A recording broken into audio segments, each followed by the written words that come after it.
एक बारिश की रात थी जब सब कुछ अंधेरा और खामोशी में डूबा हुआ था। घर के अंदर नेहा अपने कमरे में अकेली बैठी थी।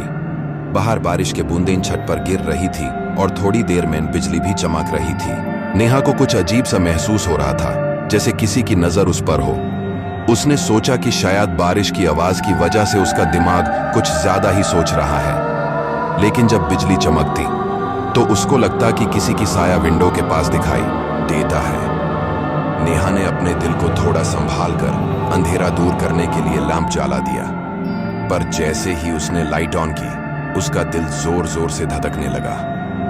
कमरे की एक तरफ एक पुरानी तस्वीर थी जो पुरानी दादी की थी। नेहा को याद आया कि दादी के बारे में अक्सर लोग कहते थे कि उनका रूह घर में है।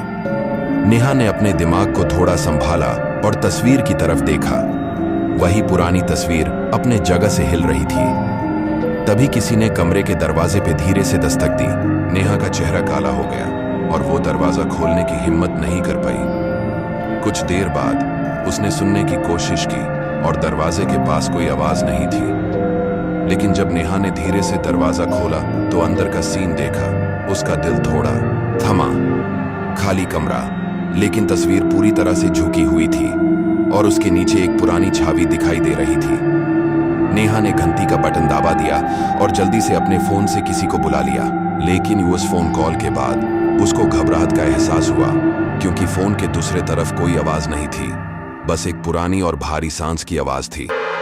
तभी नेहा ने समझा उस रात में उसके साथ कुछ और था। इसके बाद नेहा ने बारिश की रात में कभी भी अकेला होने का सोचा नहीं।